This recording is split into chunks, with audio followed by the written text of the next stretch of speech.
Bom, pessoal, vamos lá. Mais uma aula de biologia, que é a professora Roberta. E o tema dessa aula nós vamos falar sobre as algas.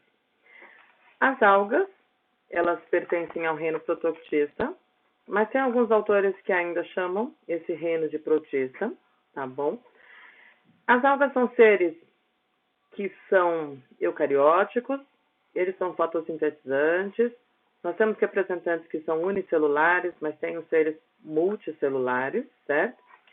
E aí uma característica importante das algas, porque muitas vezes a gente fala que elas se parecem muito com as plantas, né? E às vezes confunde, mas olha, elas são diferentes das plantas porque os embriões delas não necessitam do organismo materno para sua nutrição, tá? Então esse processo de não precisar, nós falamos que ele não apresenta matrotrofia, tá bom? Esses seres, essas algas, elas vivem no mar, tá bom? Mas a gente também encontra em água doce, também encontra em terra firme, mas desde que seja uma superfície úmida. Nós temos, então, os representantes unicelulares que vão formar o fitoplâncton, tá bom? Junto com os outros seres vivos microscópicos, né, os animais, os microcrustáceos, ela vai formar o plâncton, tá? E você vai lembrar que o plâncton é formado por zooplâncton e fitoplâncton. E as algas formam, então, o fitoplâncton. As algas que são multicelulares, nós temos pequenos exemplares, mas temos exemplares que chegam a 60 metros. E aí, lembram caules, lembram folhas, porém não são. E você vai lembrar que o motivo pelo qual não são folhas, não são caules, é que não apresentam tecidos condutores de seiva, tá bom? E aqui uma imagem mostrando como são os filamentos dessas algas. Você vê que são células, né? Uma lado a lado, né? E essas lâminas, né? Que vão formar esses talos que se parecem com folhas, porém não são. As algas todas, né? São fotossintetizantes, então elas têm cloroplastos. E esses cloroplastos, eles variam na forma, variam no tamanho, tá? Isso vai variar de espécie para espécie de alga. Pode ser que uma alga, cada uma das suas células, tenha um único cloroplasto muito grande ou até dezenas de cloroplastos menores. Todos os cloroplastos vão ter pigmentos responsáveis pelo processo da fotossíntese, tá? Mas aí alguns cloroplastos, eles também podem ter outros tipos de pigmentos, tá? E esse outro pigmento, junto sempre com a clorofila, tá? Ele pode mascarar o verde da clorofila. E aí você vai ter uma variedade de algas, algas marrom, algas que são avermelhadas, que são amareladas, tá? Elas fazem fotossíntese, sim, elas têm a clorofila, tá? Mas aí tem um outro pigmento que mascara o verde, mas ele está lá, e elas conseguem sim realizar a fotossíntese. A maioria das algas tem na sua parede celular, tem parede celular, tá? E é celulose, na maioria das vezes. Mas às vezes essa celulose não está sozinha. Essa celulose tem outras substâncias, né? Como agar, como carragenina, como carbonato de cálcio e outras substâncias. Mas essas são as mais comuns, tá?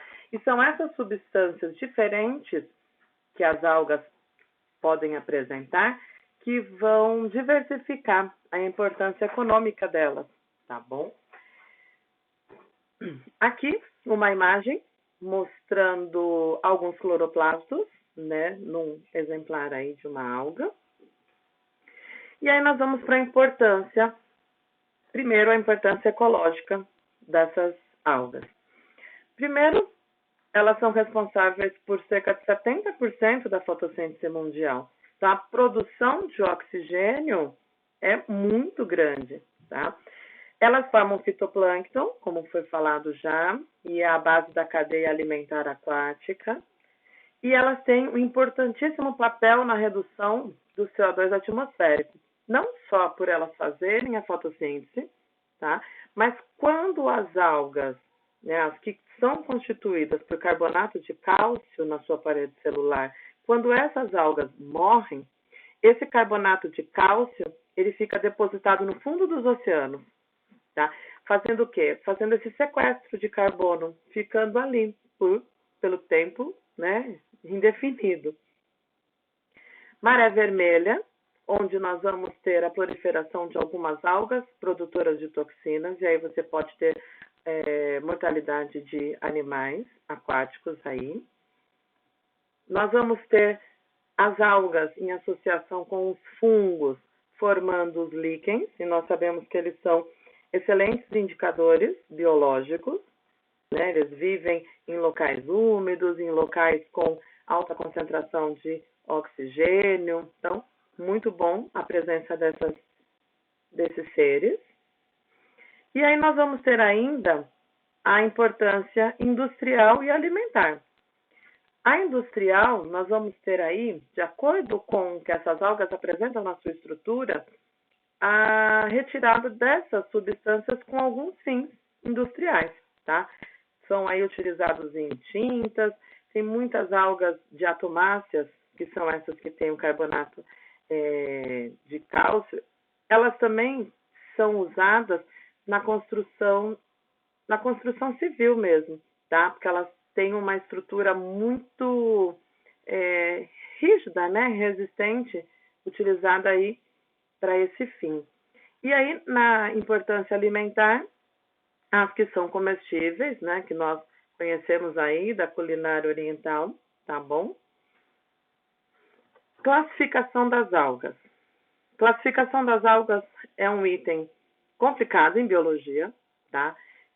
Os autores, eles divergem muito, não há um consenso tão claro entre eles.